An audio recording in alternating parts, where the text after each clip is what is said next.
Here we go. Rising tariffs, tanking stocks, inside Trump's trade battle with China. This over at the New York Post. I'd like to bring back in Dr. Michael Busler, who is a professor of finance from Stockton University, public policy analyst. Dr. Busler, good morning to you.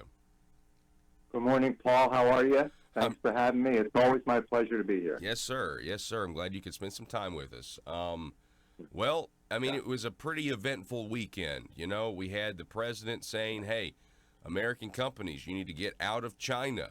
And then he said, you know, he has the power to, force it to happen if necessary. And then you had the G7 summit. I mean, what was your takeaway from everything that happened over the last several days?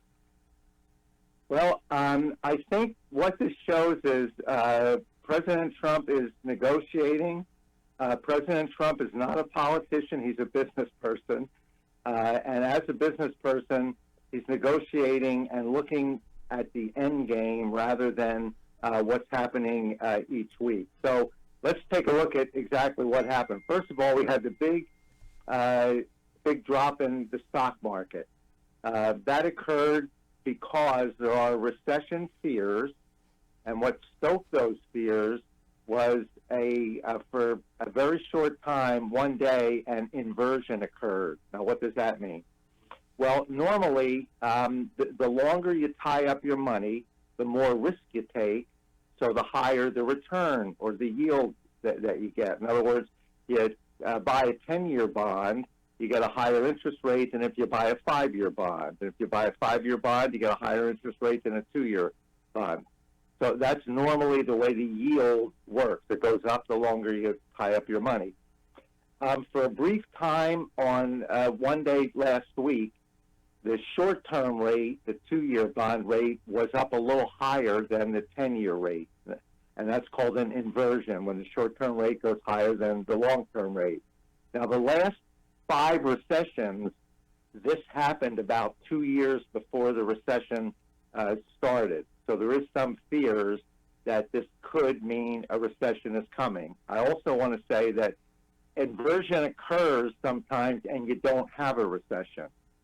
So it doesn't necessarily mean there'll be a recession. In my view, a recession is still a couple of years away at least. And the inversion that we had really shouldn't have happened. And the reason is the Federal Reserve raised interest rates from the time President Trump was elected until the end of 2018, that 2-year period. They raised interest rates 8 times. Now, granted, interest rates were low and they did have to come up, but they raised them so fast that it tended to slow economic growth and it pushed short-term interest rates up. At the Federal Reserve last month, they cut the interest rate 1/4 of a point. In my view, they should have cut it 1/2 a point. That would get interest rates more in line to what the economy is experienced today, I believe, and that inversion wouldn't have occurred. The stock market has rebounded from that. Now, with regard to the G7, President Trump, when he came into office, he took a look at every one of our trade agreements, and for whatever reason, every single one of them was slanted in favor of our trading partners and to the detriment of the U.S.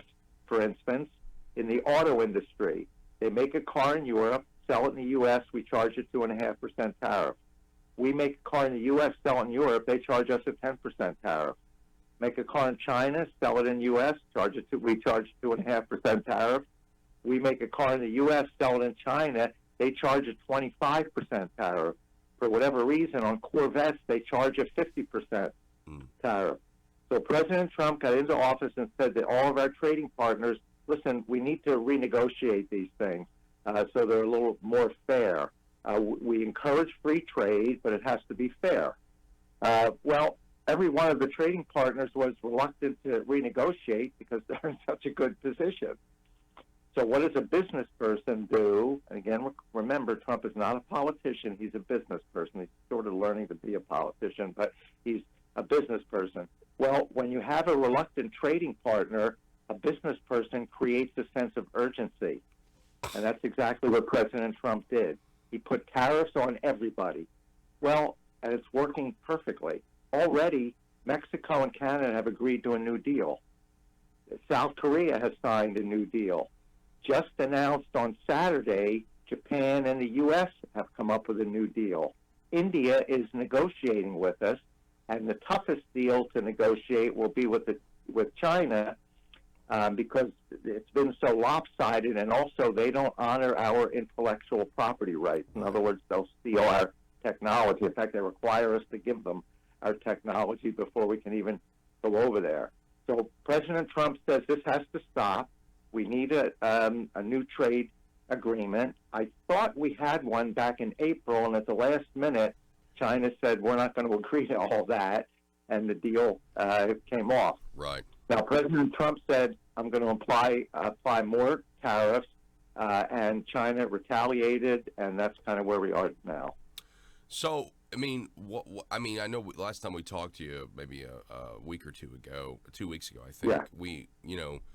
we're talking about the idea of, do we get anywhere? Do you have a trade deal before the 2020 election? And I'm wondering now, with what happened over the last, couple of days, China putting more tariffs on us putting more tariffs on them, have the Chinese essentially said, look, we're going to try to maybe help the Democrats, or we want to wait out the president, and we don't think he's going to get a second term. I mean, is that what's going on here, where they just are saying they are a communist country, and I mean, Yep. I got a feeling that they would let their citizens suffer a lot more than maybe what our leaders would let us suffer. I don't know. What are your thoughts on that? Well, let me say something about the suffering. I agree with you. They will let their citizens suffer. So what China did when Trump put the tariffs on Chinese steel, and now on clothing and other things are going to be put tariffs. But when Trump did that, the China retaliated by putting tariffs on agricultural products. Soybeans in particular are getting hit. So that means agricultural food is going to be more expensive in China. Now, the reason U.S. manufacturers are in China producing is the wage rates are so low, it pays us to make stuff over there and ship it here. Well, if the wage rates are low, it means the people are not earning very much income. Now you just raise the price of food to them. It's going to create a lot of problems. Now, they have a totalitarian government, and they can just tell people what to do, but nonetheless, it is going to create some issues. The other thing is China needs us way more than we need them. They sell over $500 billion of their output to the U.S., and if we stop buying from them, and already we're cutting down what we're buying from them, but if we stop buying from them, their economy would go into a severe recession and maybe worse. So they've offset some of the effects of the tariff by devaluing their currency to try to soften some of the blow of these tariffs.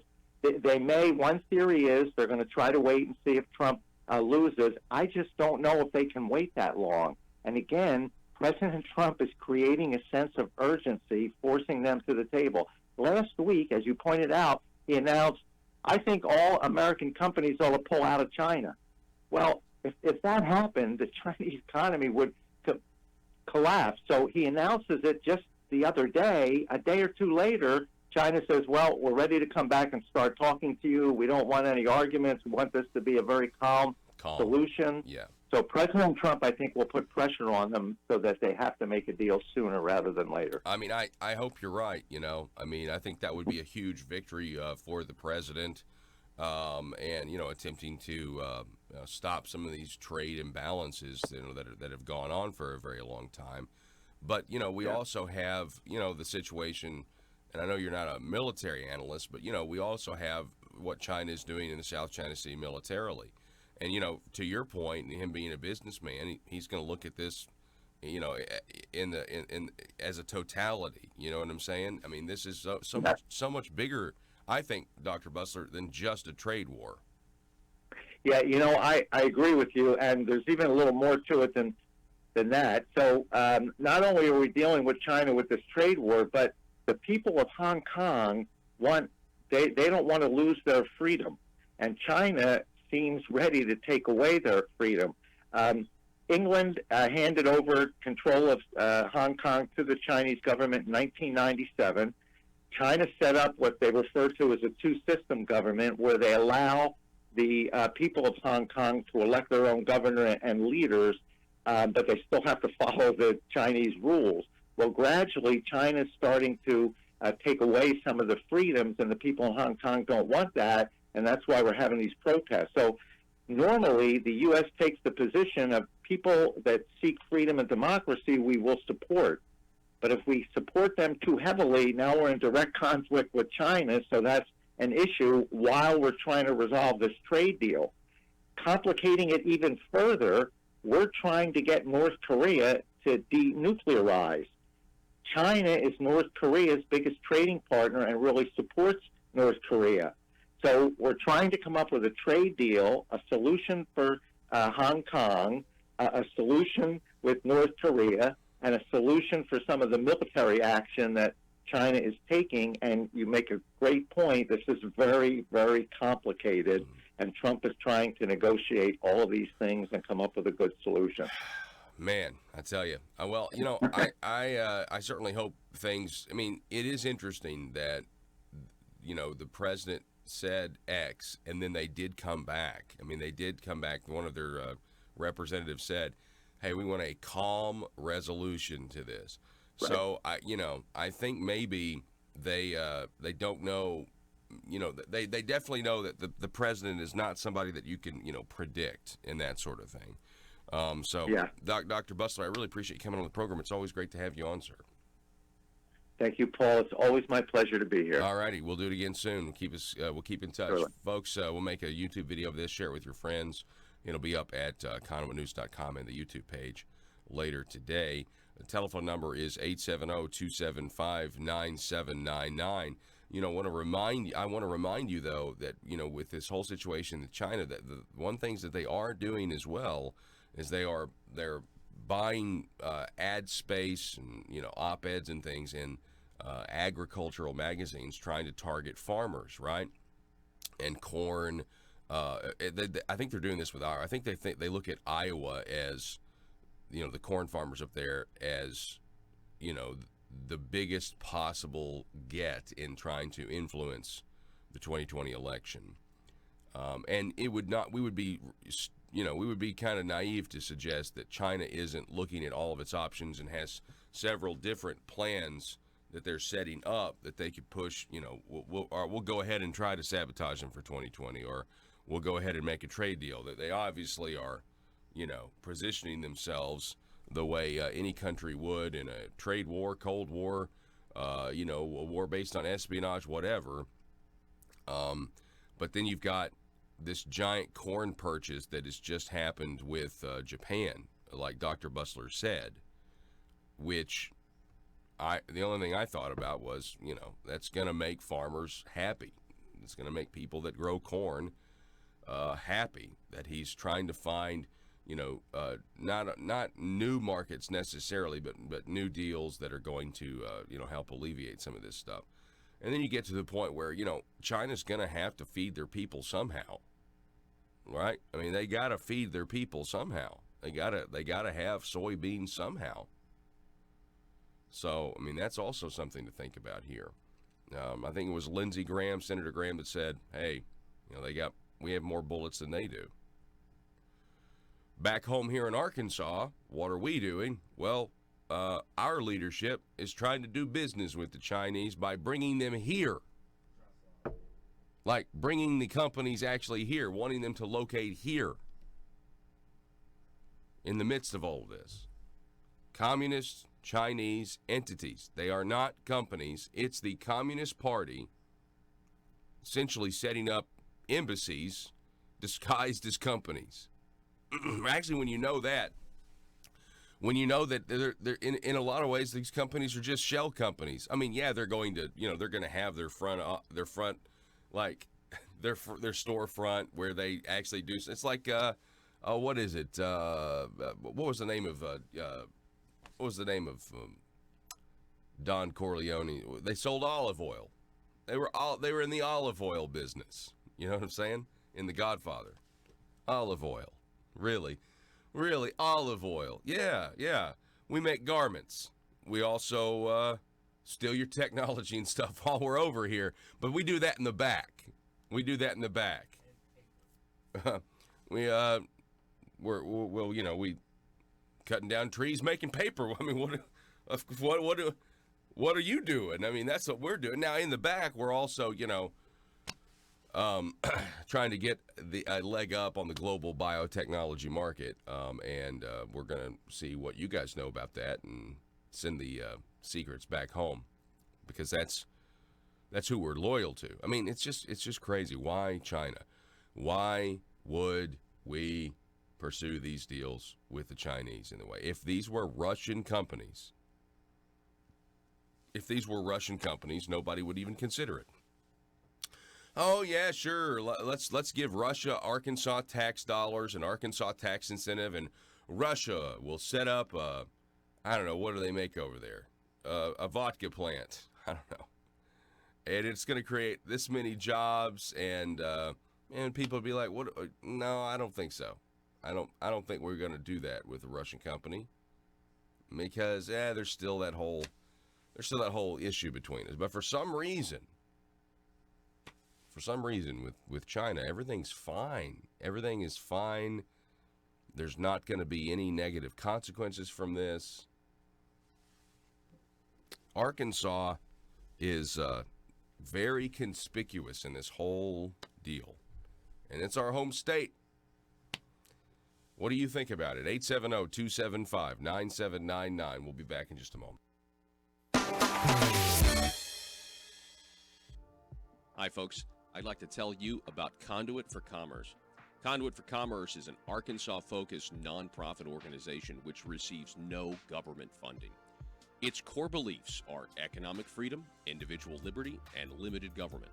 Conduit for Commerce believes those principles are foundational to all individual freedoms and promotes these principles by educating Arkansans and your elected state officials concerning good government policies that will create a better life for all Arkansans. These traditional conservative values have proven throughout history to lift people from poverty, achieve individual desire, and assist in the pursuit of happiness. Conduit for Commerce operates on the basic belief that these principles and ideals of the American founding are worth conserving and renewing at each generation, especially today. Conduit for Commerce accomplishes this work only through the support and interaction of small businesses as well as individuals.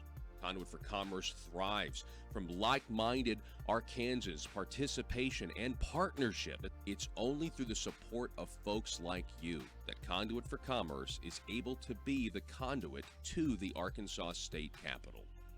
Help us continue as Arkansas's primary small business policy entrepreneur through your financial support. Join us by visiting conduitforcommerce.org. Once you're at the site, click Support Our Cause at the top of your screen. Your one-time or monthly donation will directly impact Conduit for Commerce's mission to promote liberty and economic freedom in Arkansas. Together, we can build a liberty machine. That's conduitforcommerce.org. Completely to the extreme. And looking at some of the issues on the state side of issues we're going to have to be dealing with down the road, and specifically in my district and Senate District 26, economic development is really important. And, looking at lower taxes to help stimulate growth and job growth, and looking at ways to reduce our regulatory burden. I'm just going to be honest, Democrats hadn't been getting that right. They're not going to get that right. So folks, I think, are ready for a change. I've sat down with folks down there who have told me that they voted Democrat for a lot of years. They're going to be voting for me just because Well, for a couple of reasons. They look at what they see on the national scale, and it scares them a little bit. They see folks like Nancy Pelosi and AOC and the Squad and some of the rest of the folks, and they say, you know what, that's not who I am. That's not what I was. I'm going to vote Republican because of it. And determined to drain the swamp in Little Rock, it's Conduit News Radio with Paul Harrell.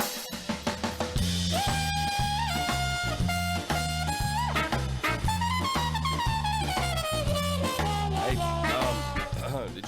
did you see the article, Joe? It's in the Gazette, and it had to do with streaming views with the Senate and how popular it was over the course of the last session. For those of you who don't know, Arkansas was, way behind the curve of the Arkansas Senate was way behind the curve of the Arkansas House. The House had been streaming online their meetings and their committee meetings and their session. They had video, they had audio, they had camera angles. They also had it archived for people to go and watch. And the Senate did not for a very long time. They were all secret. Well, so thankfully, there was a move. You can say what you want. I mean, it was transparency. Okay, we're going to do like the House. We're going to admit that we're the lower chamber and didn't have the good idea. So we're going to do like the House, and we're going to follow their lead. So the Arkansas Senate takes the lead and, follows the lead of the House, is what I meant to say. And so apparently, because of Senator Stephanie Flowers. Remember when Senator Stephanie Flowers got really upset at, I think it was Representative Ballinger's bill, Stand Your Ground legislation, or Senator Ballinger's bill, Stand Your Ground legislation. And I'm pretty sure she told Alan Clark, Senator Clark, the chairman of the committee, she's the vice chairman, to, quote, go to hell in the meeting. And that garnered millions of views across the country because she was. Now, a lot of leftists tried to use this as finally someone standing up and, calling out people who like guns for what they are. And, she did a good thing. But then, of course, there was they all hugged it out and made up. And there was flowers for Senator Flowers and everything was fine. But just kind of strolling down memory lane here. At least 430. Michael Wickline writes that at least 434 people watched the Senate's proceedings via video streaming on February 8th, at least 625 on March 8th, and at least 1,985 on April 8th during the last week of the session. This is, let's see, do they talk about? Hang on one second. Do they talk about the millions of views that went on? Because honestly, it had to have been Senator Flowers here. Let's see. The number of people watching the Arkansas Senate through live video streaming steadily increased during this year's session, the first in which its chamber proceeding and committee meetings aired on the internet. Rob Hatfield gave a 3-page report to the Senate Efficiency Committee. Quote, over time, as more people were aware of the Arkansas Senate streaming, the numbers went up. We saw a dramatic increase in the numbers after the March 6th Judiciary Committee meeting made national headlines. Senator Stephanie Flowers spoke out against the Stand Your Ground bill. Since local and national media used our video for that meeting in an indirect way, this helped promote that the Arkansas Senate was live streaming. Many national news outlets reported that committee meeting or part of it, and it was seen over 10 million times via social network and television news. 10 million times. says here, Senator Linda Chesterfield, who chairs the Senate Efficiency Committee, on Monday, quipped, quote, "Even though people thought millions were looking at us, we were not quite as popular." Senator President Pro Temp Jim Hendren said in a news release, quote, "We knew that administration officials, lobbyists, reporters, and bloggers would all be watching, but nobody anticipated that the numbers would escalate so much. What happens in Vegas may stay in Vegas, but what happens in the Arkansas Senate is broadcast everywhere," he said, end quote. Well, he's certainly right about that. And it was really, I will just tell you, from somebody that, had to cover this day in and day out, and I mean, I think every reporter in Arkansas would agree with me. Wasn't it nice to be able to hold our elected officials accountable, but not necessarily have to be in the room at the time it was said? That you could be like, okay, I got to go to this committee meeting today. I can't go to this one. I'll watch it later. That was nice. And it helps get people the information that they need.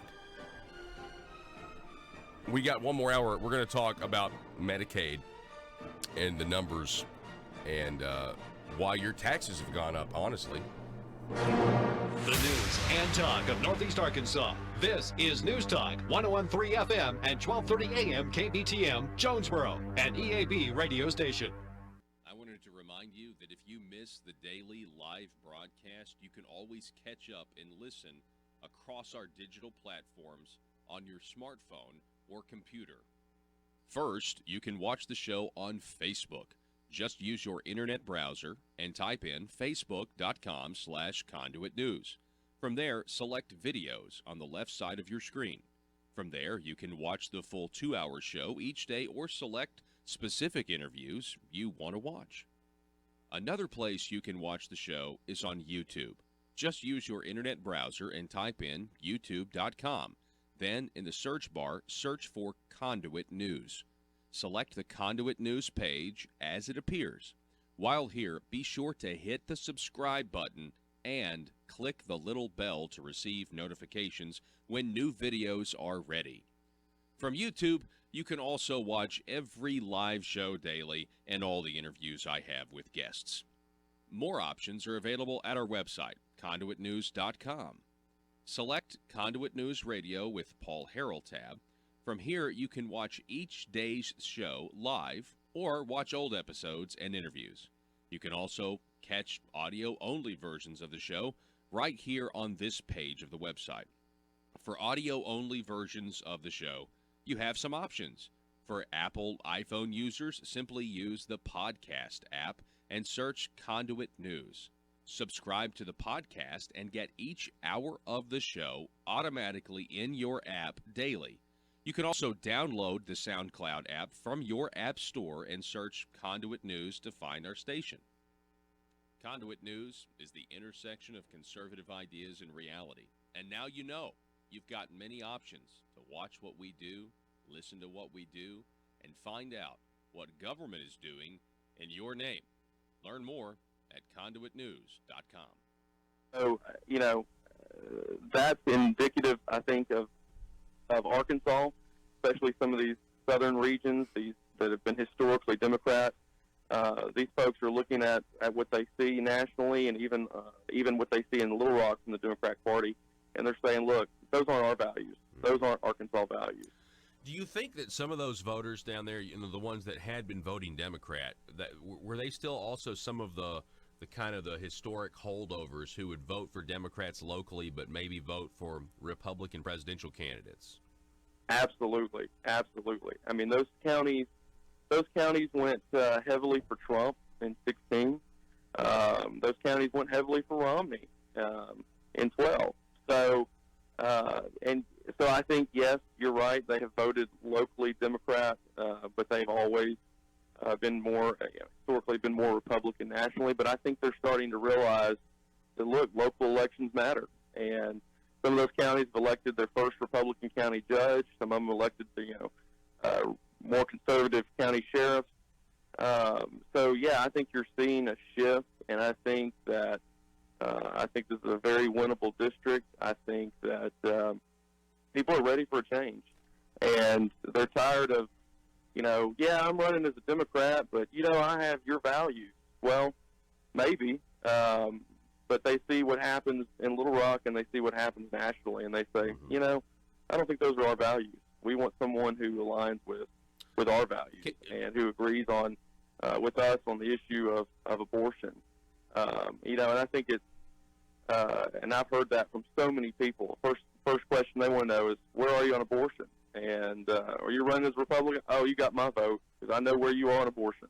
Mm-hmm. So some of those big hot button issues like that, in those areas, in the southern region there, in the Bible Belt, that's a big issue to folks, and it's a big issue to me as well. But they've looked historically at who's gotten that right, and Republicans have. And so, I think I just know that that area of looking at historically what the numbers have been, and I think it's just ready to flow. Yeah, again, we're talking with Ben Gilmore. He is a Republican candidate for State Senate District 26. District 26, can you kind of frame that for us geographically, just so if there's other people listening that don't quite get where District 26 is? Yeah, so it's basically the whole southeast corner of Arkansas. So it's Ashley, Bradley, Chico, Deshay, Drew, part of Cleveland, part of Lincoln County. Okay. So that whole southeast corner.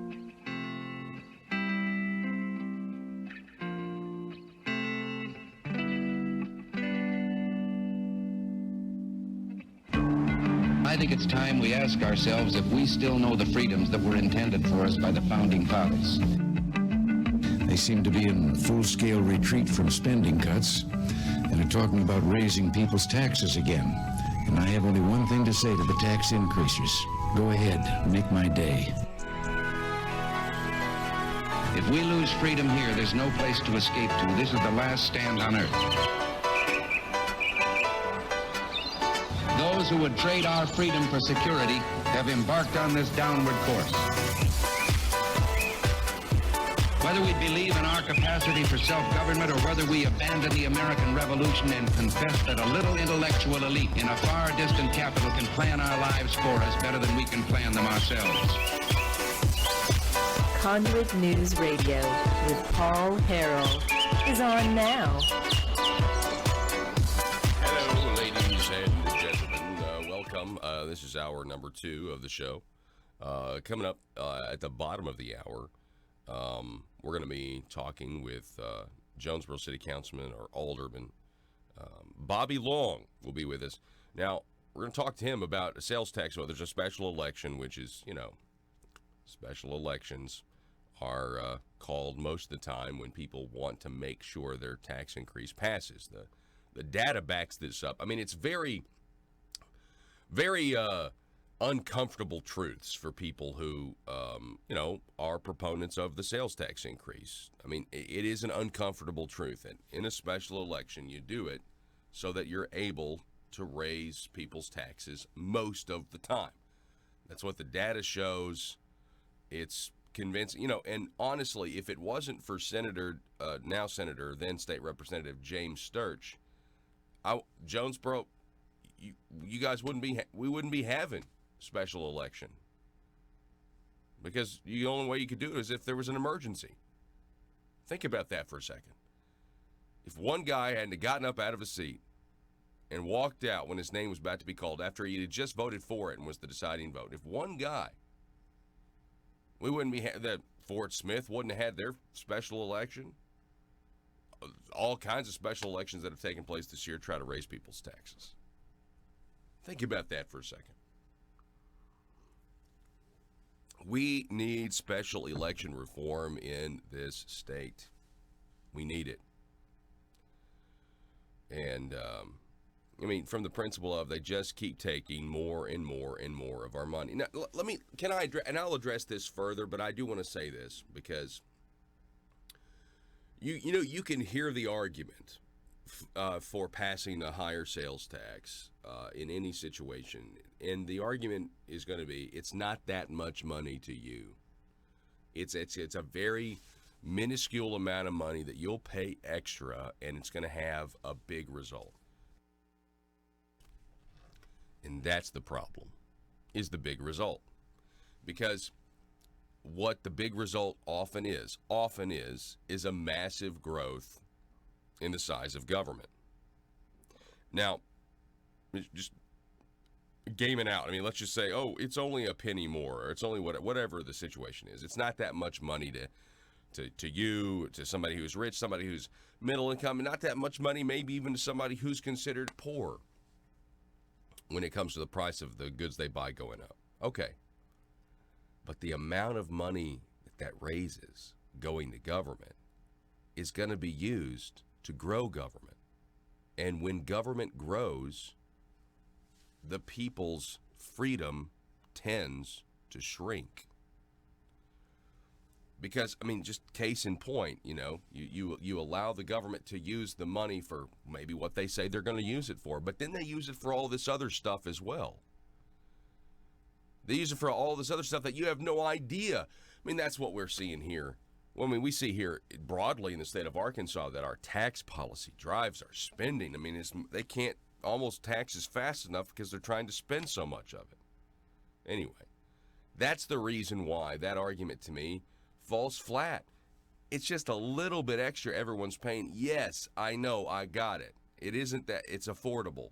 That's what you're trying to say, that everybody's going to be able to afford it. Okay. And maybe not everybody, by the way, but okay, I got it. It's more affordable. I mean, it's not that big of a deal, but then it's what the money is used for. And so you've got to understand that concept. It's one that is proven true every time this happens. That when the government grows, it's now taking up more of our resources, and that always tends to be permanent. Because if you say anything about cutting government or cutting services, the media will crucify you. Look at this headline. Speaking of government services, Andy Davis reporting, services program overtops estimate. Arkansas Medicaid's cost up 4.7% in 2019. I like how this is phrased by Andy Davis in some cases, or at least, I don't know if the word like is good, but I think it's an interesting way to phrase overspending. Spending by the Arkansas Medicaid program grew 4.7% during the fiscal year that ended back in June. From March 1st, when the shift to managed care occurred, to the end of the fiscal year, the payments to the companies totaled $540 million, or an average of about $135 million a month. Now, that's just in this one segment. However, information provided by the Department of Human Services to lawmakers last year indicates that the payments were expected to be about $79 million a month. Now, isn't that interesting? Managed care companies took the responsibility for providing services to certain recipients with expensive health needs. Managed care companies, okay? These companies are supposed to tell the government, we can take care of this population for X. That's the whole concept behind a managed care company, is that it'll be cheaper because the managed care company says, we'll do it for X. This is our price. Yet, again, the Department of Human Services told lawmakers that the payments to the managed care company would be $79 million a month, and it wound up being $135 million. Wow. Andy Davis, quote, the new expense more than offset reductions in other types of Medicaid spending, including a drop in spending on the expanded part of Medicaid known as Arkansas Works. Overall, Arkansas's Medicaid spending increased by $333 million to $7.4 billion. I thought the whole idea behind managed care was it was supposed to save money. Now, Governor Hutchinson said in a statement that he's, quote, pleased with the progress we've made. toward his goal endorsed by a legislative task force in 2015 of curbing the growth of Medicaid spending. In terms of controlling costs, it's meeting our expectations, although it's probably a little early for final analysis. Okay, all right. Well, I mean, you're not going to get him to come out and say that everything he's been doing is not working. I mean, that's not going to happen. Obviously, he's going to say, that everything he's been doing is an example of competency and good management. So this whole thing was that they're trying to save, if you'll remember, if you go back memory lane with me, they're trying to save $835 million a year from traditional Medicaid so that they can apparently give the money to a managed care company. I'm sorry. They're trying to save $835 million a year from traditional Medicaid, those who truly need it, those who are actually unable to take care of themselves, so that they can give it and pay for able-to-work adults to have government-owned health insurance and make Blue Cross Blue Shield rich. They want to save $835 million so they can give that savings to Blue Cross Blue Shield. I mean, I'm skeptical of this. Well, the reason I'm this skeptical is because this whole thing is the biggest scam ever. Medicaid expansion is the biggest scam ever on the people of Arkansas.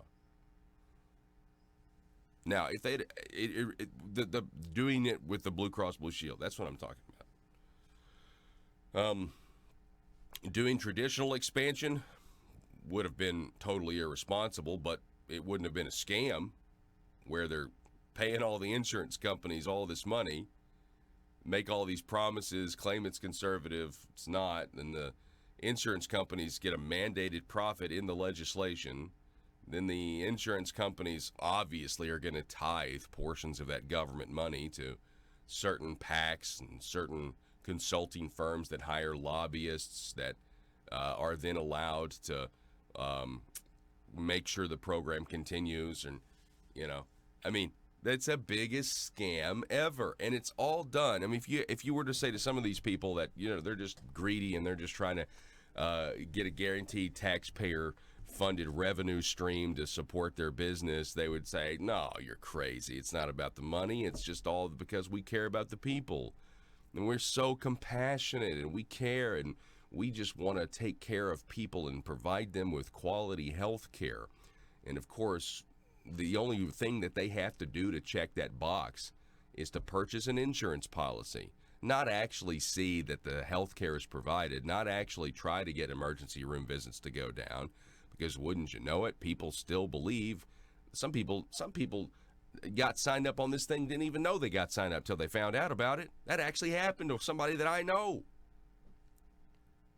And you're telling me that didn't happen to some people that just grew up because of their socioeconomic status, that they thought that if you get sick, you go to the emergency room? Yeah, your compassion is not really compassion. It's all about profit. And you know what? I'm fine with people wanting to buy or sell something and make money for themselves, but not when you're doing it with taxpayer dollars. And that's why this was a giant scam. And every media outlet at this point should call it that. I mean, that's what it is. How in the world the left in this state, the media in this state, that is certainly left of center, doesn't have a conniption fit over the corporate welfare that is Arkansas Works Medicaid expansion is beyond me. I don't know how they silenced them. I mean, unless they're just like, well, we really are socialists, and so this is just one step to socialized medicine, so we don't care. Those Blue Cross Blue Shield executives will end up being absorbed into the national healthcare system when we take it all over in the end anyway, so it's, doesn't really matter. I mean, there's probably a lot of truth to that, by the way. Because the line between these insurance companies and the government, I mean, you can't tell where one ends and the other begins. They got a weird symbiotic relationship where they, the government taxes the insurance company's premiums on the free policies for, well, they're not free, but you know what I mean? On the policies, they tax them. And so there's actually an incentive for the government to get more people enrolled in the program so that they can so that taxpayer money that they're already sending to Blue Cross Blue Shield comes back to the government. Man, I'm telling you. Okay, back on these numbers. Let's see.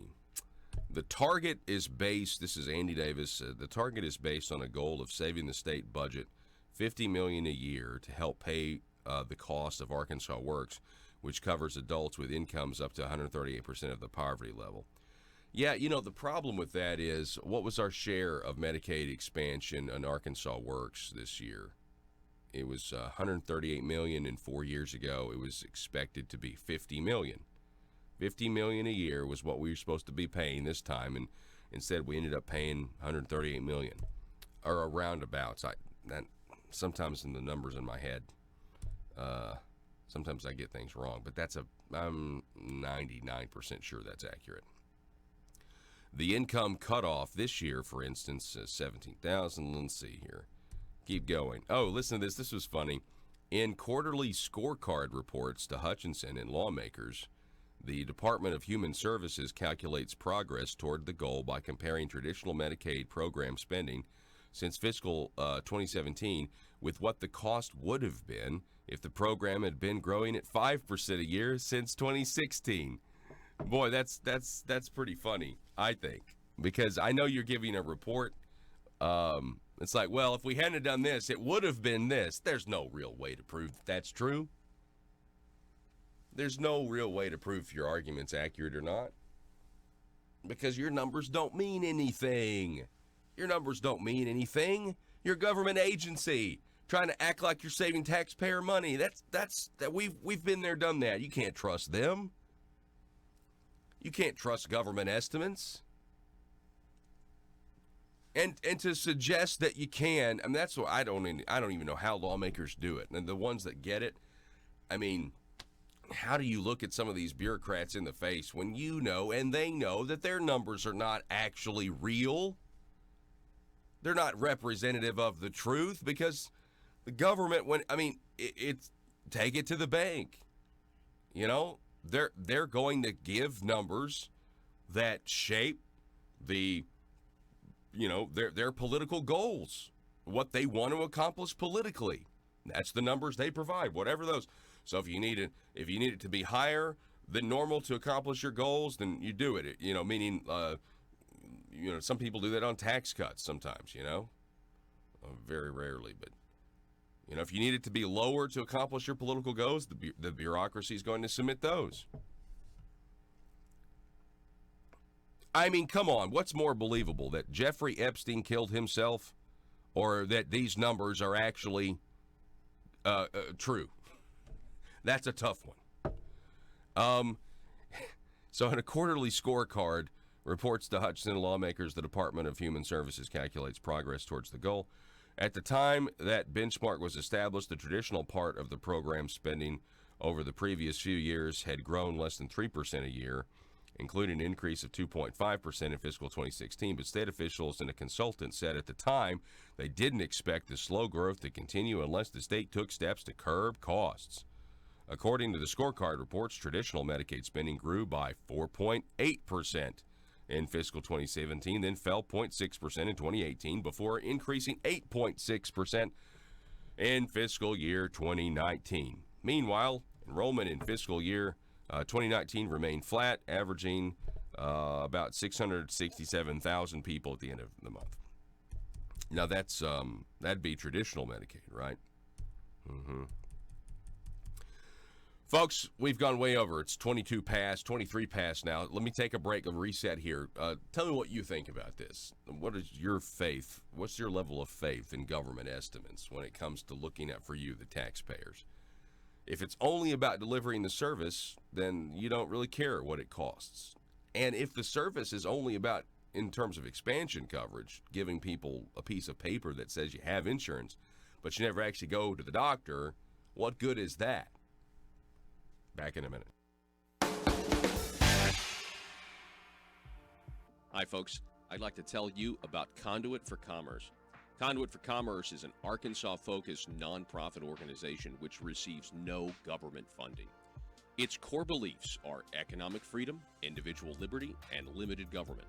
Conduit for Commerce believes those principles are foundational to all individual freedoms and promotes these principles by educating Arkansans and your elected state officials concerning good government policies that will create a better life for all Arkansans.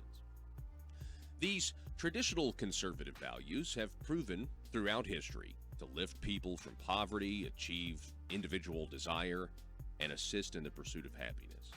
Conduit for Commerce operates on the basic belief that these principles and ideals of the American founding are worth conserving and renewing at each generation, especially today. Conduit for Commerce accomplishes this work only through the support and interaction of small businesses as well as individuals. Conduit for Commerce thrives from like-minded Arkansans' participation and partnership. It's only through the support of folks like you that Conduit for Commerce is able to be the conduit to the Arkansas State Capitol. Help us continue as Arkansas's primary small business policy entrepreneur through your financial support. Join us by visiting conduitforcommerce.org. Once you're at the site, click Support Our Cause at the top of your screen. Your one-time or monthly donation will directly impact Conduit for Commerce's mission to promote liberty and economic freedom in Arkansas. Together, we can build a liberty machine. That's conduitforcommerce.org. That's the district. Now, you've worked, Ben, previously, you've worked for Congressman Bruce Westerman. Currently, you're the Deputy Chief of Staff and Communications Director for Lieutenant Governor Tim Griffin. So how is that experience, specifically, working at the Capitol and, kind of knowing, seeing the whole process play out? How has that prepared you for public service or continued public service? Go ahead. Right. Well, I like to tell folks that I've worked for or continue to work for two of the greatest guys, I think, in the conservatives in Arkansas. Bruce Westerman is a strong conservative for us in Washington and doing a great job for us there. And, of course, Lieutenant Governor Griffin is, just a solid conservative, very bold ideas here on the state side. But, one of the things I tell people is, I'm already representing that area. Why? Because I've worked for Bruce Westerman. I represented that area to him while he was in D.C. I was the representative. Bringing you your daily dose of truth. It's Conduit News Radio with Paul Harrell.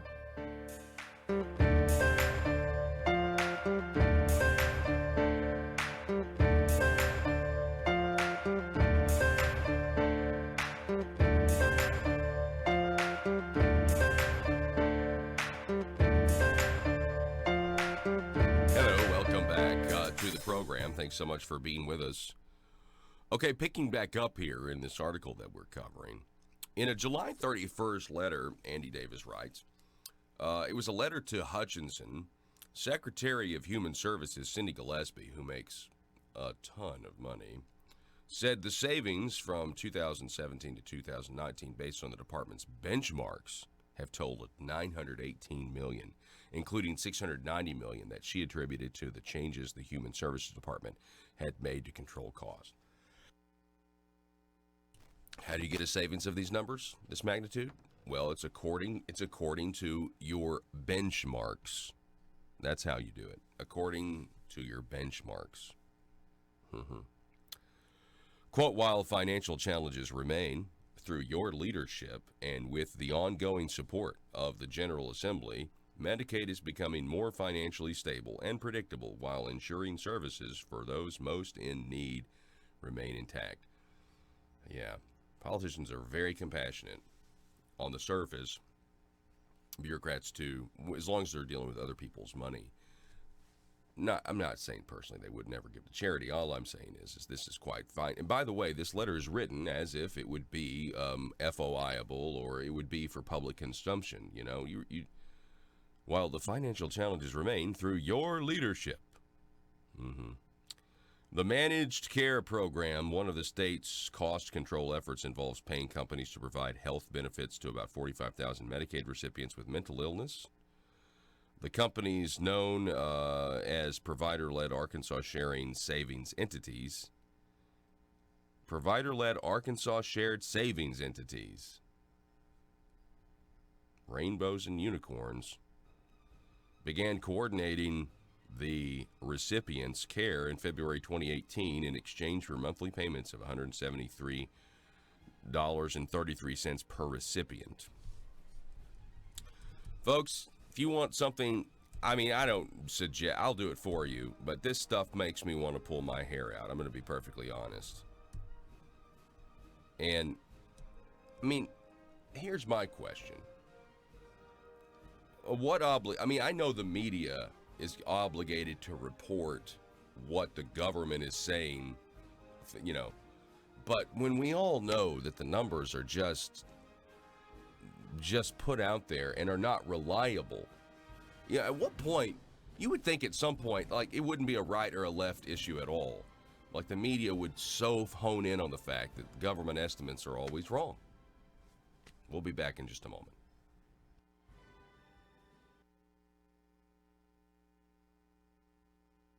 I wanted to remind you that if you miss the daily live broadcast, you can always catch up and listen across our digital platforms on your smartphone or computer. First, you can watch the show on Facebook. Just use your internet browser and type in facebook.com/Conduit News. From there, select videos on the left side of your screen. From there, you can watch the full 2-hour show each day or select specific interviews you want to watch. Another place you can watch the show is on YouTube. Just use your internet browser and type in youtube.com. Then, in the search bar, search for Conduit News. Select the Conduit News page as it appears. While here, be sure to hit the subscribe button and click the little bell to receive notifications when new videos are ready. From YouTube, you can also watch every live show daily and all the interviews I have with guests. More options are available at our website, conduitnews.com. Select Conduit News Radio with Paul Harrell tab. From here, you can watch each day's show live or watch old episodes and interviews. You can also catch audio-only versions of the show right here on this page of the website. For audio-only versions of the show, you have some options. For Apple iPhone users, simply use the podcast app and search Conduit News. Subscribe to the podcast and get each hour of the show automatically in your app daily. You can also download the SoundCloud app from your app store and search Conduit News to find our station. Conduit News is the intersection of conservative ideas and reality. And now you know. You've got many options to watch what we do, listen to what we do, and find out what government is doing in your name. Learn more at conduitnews.com. Hi, folks. I'd like to tell you about Conduit for Commerce. Conduit for Commerce is an Arkansas-focused nonprofit organization which receives no government funding. Its core beliefs for that area. So, and then now with working for Tim, you know, people still call me and they say, hey, can you help us with whatever, you know, constituent service, you name it. And so I tell people, look, I've already been doing the job, and I haven't even been hired to do that job. So, and, you know, I jokingly say that, but the truth of the matter is, you know, that's just absolutely the way it is. And so being in the state capitol, seeing how the process works, seeing how the process sometimes doesn't work, you know, and watching, you know, I'm usually in the Senate chamber when Lieutenant Governor is in there and they're in session, and seeing how the Senate operates and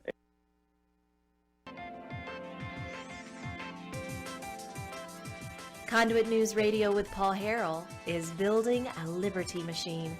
Find out more at conduitnews.com.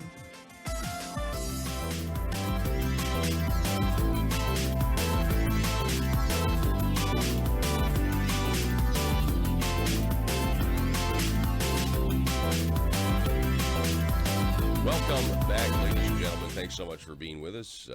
We are in the home stretch here on this, what is today, Tuesday? Welcome back. We've got Jonesboro Alderman Bobby Long is with us. Bobby, how are you? Hello, Paul. Good to see you this morning. Yeah, absolutely. Glad to have you with us. So, first of all, you've got some big, let's start with a great idea that you have had. For those of you who are listening, Jonesboro's got a special election for a sales tax. And it's coming up September the 10th, sales tax increase. There's people for it. There's people against it. Bobby's against it. And you've got an idea. So tell us what that idea is. I do.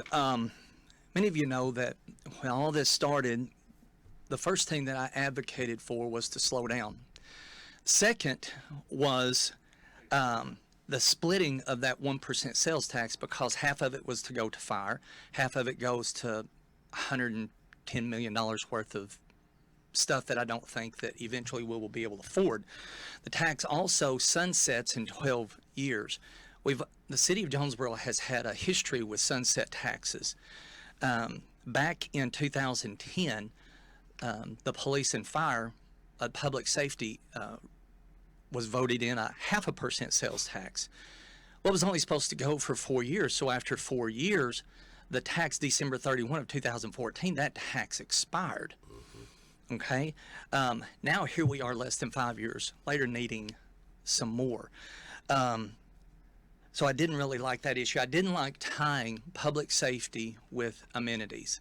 That was one of the main things. I thought that people needed an opportunity to vote one or the other, both or neither. Right. But of course, with the Finance Committee, I asked for a vote, to split the ordinance. That did not happen. Then when it got to full council, I realized very quickly that the votes for that to happen were not there. Yeah. They weren't there. Yeah, there wasn't even an attempt, a reason to even make a motion, because it wouldn't have gone in. Well, I don't know that I would have even gotten a second. Because, you had some that said, that posed the question, why would we even split the tax? And then another posed the statement that if we change it, then it no longer becomes the people's ordinance, but it becomes the city's ordinance. So I just didn't even do it. So let me set this up. So right now, because it's a full cent, 1/2 cent for police and fire, 1/2 cent for these amenities or quality of life, there are some people who are against the amenities, but they are for police and fire, and Yes. they're thinking of voting. They're thinking of voting for this thing. Because they do want to support police and fire. So for people in that position, what do you say, Bobby? Yes, and that has been the reoccurring theme from a multitude of people that I've talked to. And as I listened to the people, I realized, though, that there were a lot of other issues that this ordinance had that were not addressed. So what I did was I began to work on an ordinance of my own. And that's what I'm going to propose in a press release today, and you're the first one to hear about it. Okay. So this is the first time that I've brought this out. My ordinance, though, if the current 1% sales tax fails September 10th, then I will propose my ordinance. It gives a people the true option. Matter of fact, it is a single issue ordinance, which means it is strictly for fire and police. Nothing else, strictly for fire and police. The continuation of the tax is provisional. This is, I think, key, because it provides more protection for the funding of the fire and police than they've ever had. What do I mean by that? Well, I propose 1/4 cent instead of a whole cent. That means right now the city gets 1% taxes. Now that rate will go to 1.25. It will take our total tax from 8.5 to 8.75 instead of from 8.5 to 9.5. I think a lot of people had issue with that as well. Right. So this tax does not have a sunset. It's a permanent tax as long as one provision remains constant. And here's the provision. upon the fire and police budgets being the same or increasing over the prevailing budget years, if their budgets are reduced, the tax goes away beginning January of the following budget year. So what does that mean? That means that, yes, the fire and police will get the 0.25%, but it also means that their current budgets will remain the same and not be reduced. So that was a, whether or not it's true or not, that was a concern for many people, that now that they've got this additional revenue stream, the fire and police budgets on the general budget side would go down. Yeah. Okay. That's what happened. That's what's happened in the past. Yeah. And that was the concern that this addresses, because what happens now is if the budget remains the same or increases, the tax still remains. But the minute the city adopts a budget in which the fire and police's current budget is reduced or does not stay the same, that tax will go away. So if they're claiming that fire and police are a priority, we're making sure that this ordinance will make sure that that we hold them to that claim, that if it's a priority, make it a priority all the time, not just when you want to pass a tax. Right. And it just makes sense. You start thinking, well, can't we trust this person or that person to do that? And thinking, there's nothing wrong with a contract. What a contract does and what this provision does is it's not saying that people would do anything erroneously bad. What it's saying is it just sets forth guidelines to where we can trust one another, to where we can go about it and we can maintain a level of trust. And I think that this is what this ordinance does. It's a permanent tax, but it's a 0.25%. It's not 1%. It's permanent. It doesn't sunset.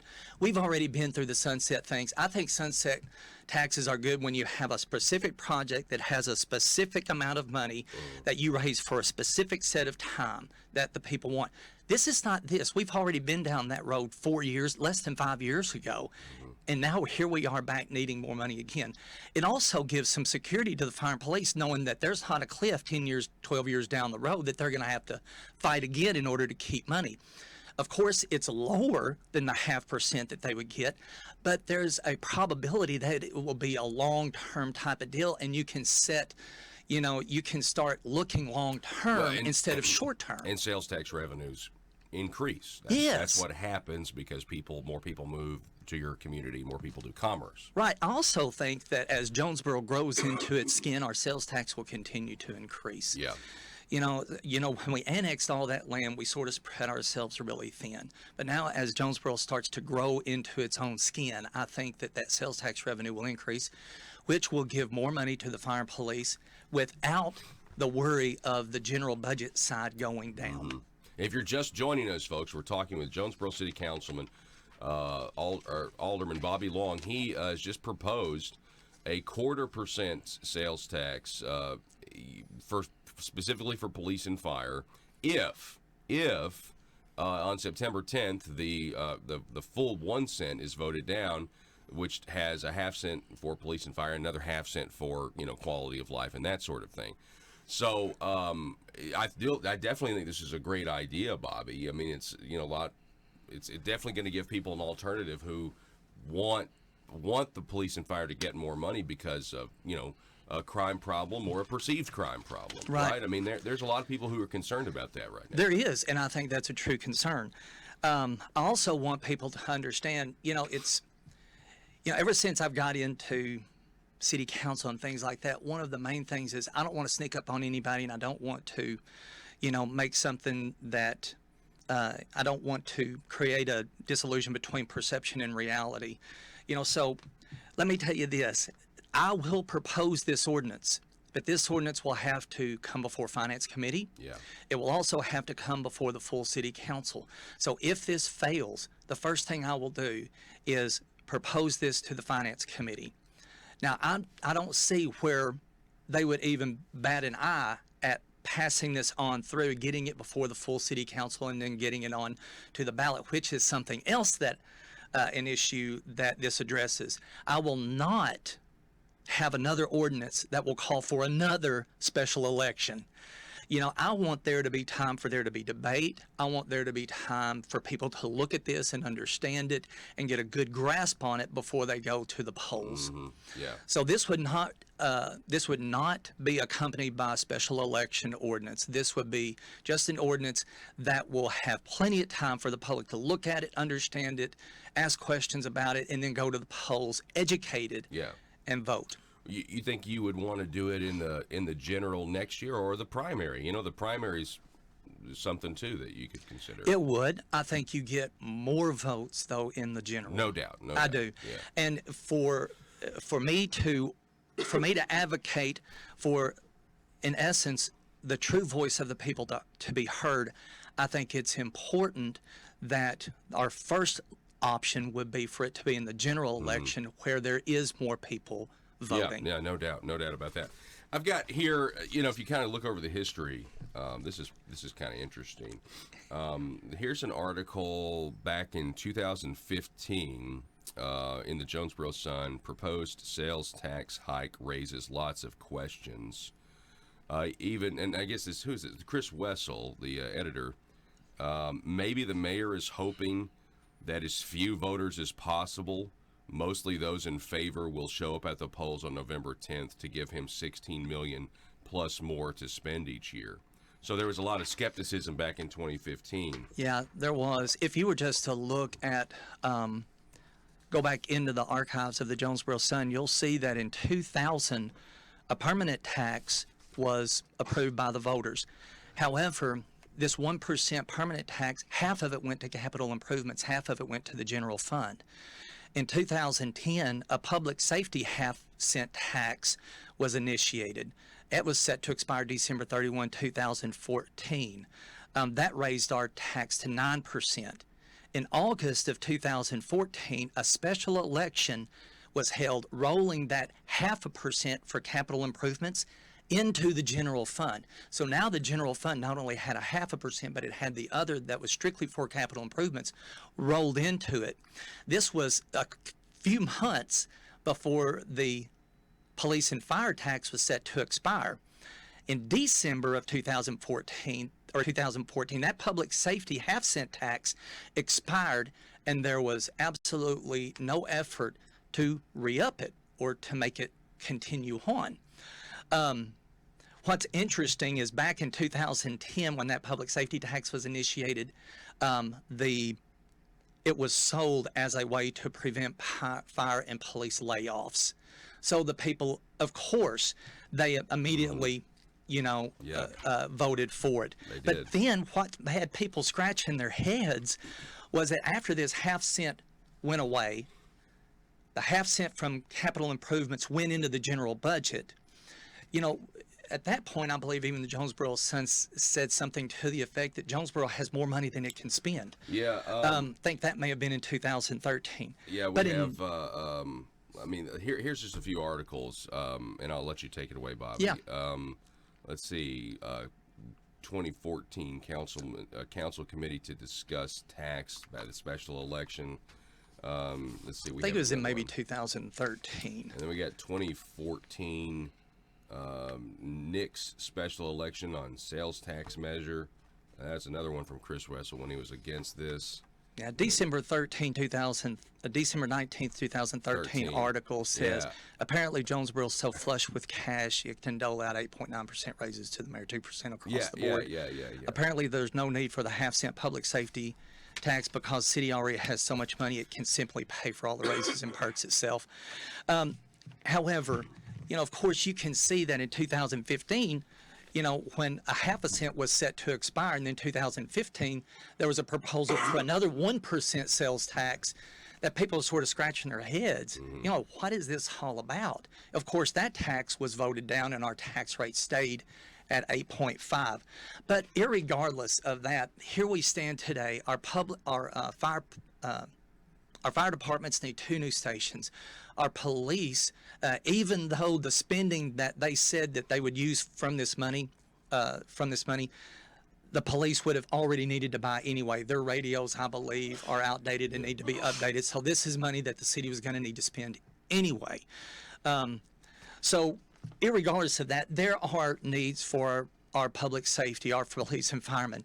And I've been a strong advocate for them ever since I've been on the council. And this is just another way that not only we give them money, but we protect what they're already getting. Yeah. And I think that's imperative. I think that's the biggest, the best idea in the whole thing, actually.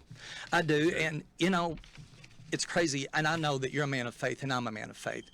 And, you know, when this was happening before the city council, I don't really know why I didn't make a motion to split this ordinance, but I sat there and I just did not. But then as I look back on retrospect, I can see that something better could have been proposed, because had this been split right then, it would have been 12 years. It would have been 0.5%. They would have had the cliff. There would have, you know, there's a lot of things that this ordinance addresses and corrects, and I think is more apt to what the people want than what it would have been had it just been split. You know, at least here we have 0.25%, but it's set for a long time. It has protections for the fire police that they have never had before, you know, in not only increasing their money with a specialized tax, but it protects their current budget levels as well, so they can't be reduced. And if they are reduced, the tax goes away. So I don't think there is a councilman or anybody that would look at a budget, reduce the fire and police budget, knowing that that other 0.25% is going to go away. Yeah. That just doesn't make sense at all. Yeah. I mean, if there's any police officers, you know, or firemen listening to the show, which I know there are right now, and this is a good idea. This is a better idea for you guys, and you know, in terms of protecting, you know, your funding source. Now, there's still going to be others that are going to say, yes, we want the pools and the swimming pools and everything else, and so we still think that the current proposal is the best. But for those who really want to support police and fire, but not all this other stuff, if it is defeated, you're going to try to get this through the city council. You better believe it. I will try with everything I have. Now, I can't guarantee anything, but I can guarantee you that I will propose this ordinance that I think addresses a lot of the concerns that people have right now. And the truth of the matter is, you know, I also understand that there will be those, and there will be many of my friends, you know, who will vote no for any tax at all. Yeah. And I totally, and I totally understand that. And I understand where they're coming from, and I think that is totally great. You know, that's awesome. You know, however, one of the things that I want this to do is provide an option. And that was one thing I don't think the people had. It was an all or nothing type of deal. And I just don't think that was right. I don't think that was the way to go. And I have the ability to propose something that would remedy that. And, that's what you know, doing. that's what I'm doing. Well, I appreciate your thoughtfulness, and because that's really, I think, what this is. It shows that you are a thinker and you're trying to do the right thing, Bobby. And I know everybody's trying to do the right thing here. They are. I appreciate your ideas. Really Well, do. thank you. And like I said before, you know, when we can come in and debate things in the arena of ideas, we put forth our ideas. Team Jonesboro's putting forth theirs. Yeah. You know, I have no doubt that, you know, that they think this is right. I don't think that they're trying to, to do something that they think would damage Jonesboro. Correct. And I totally agree with that. Yeah. At the same time, I may have a difference of opinion. My opinion is just as valid as theirs. You know, I'm not going to go out and call them names and do anything like that, although I have been called names recently, you know, and that's okay because I've got a tough skin. You know, however, that is not going to impede me from doing what I think is right. And what I think is right now is to give people the knowledge that there will be an option if there's anything I can do with it. Yeah, all right. Do about it. Alderman Bobby Long, sir. Thank you. Appreciate it. It's always great to have you on, and appreciate you spending time with us this morning. Folks, we're going to take a break and reset and be back with your meme of the day. Don't go anywhere.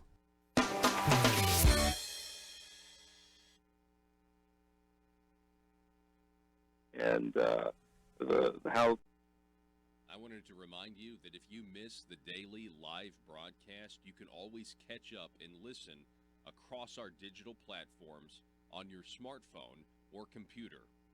First, you can watch the show on Facebook. Just use your internet browser and type in facebook.com/Conduit News. From there, select videos on the left side of your screen. From there, you can watch the full 2-hour show each day or select specific interviews you want to watch. Another place you can watch the show is on YouTube. Just use your internet browser and type in youtube.com. Then, in the search bar, search for Conduit News. Select the Conduit News page as it appears. While here, be sure to hit the subscribe button and click the little bell to receive notifications when new videos are ready. From YouTube, you can also watch every live show daily and all the interviews I have with guests. More options are available at our website, conduitnews.com. Select Conduit News Radio with Paul Harrell tab. From here, you can watch each day's show live or watch old episodes and interviews. You can also catch audio-only versions of the show right here on this page of the website. For audio-only versions of the show, you have some options. For Apple iPhone users, simply use the podcast app and search Conduit News. Subscribe to the podcast and get each hour of the show automatically in your app daily. You can also download the SoundCloud app from your app store and search Conduit News to find our station. Conduit News is the intersection of conservative ideas and reality. And now you know. You've got many options to watch what we do, listen to what we do, and find out what government is doing in your name. Learn more at conduitnews.com. And how legislation is moved through the chamber, and so it's been a wealth of knowledge and experience for me. It's been a pleasure to serve for the Lieutenant Governor and with Lieutenant Governor, and all of that is going to help me immensely if elected senator, because I think I already have a good idea of what the issues are.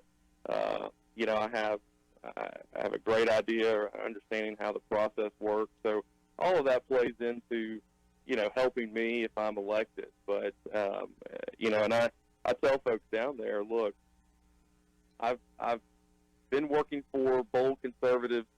That's who I am. I'm going to still be a bold conservative.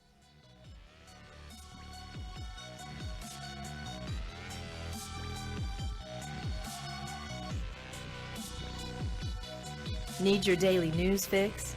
Don't forget to tune in to Conduit News Radio with Paul Harrell.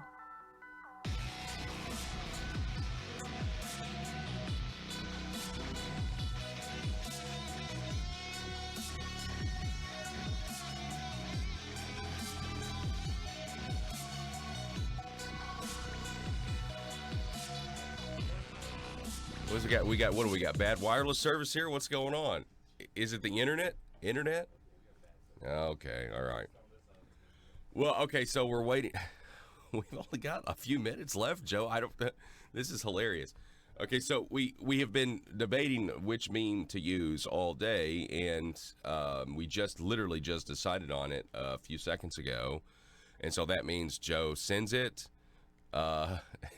via email to our show's computers, and then he gets it and he populates it on the screen. But it's apparently this one photo is just taking forever to send.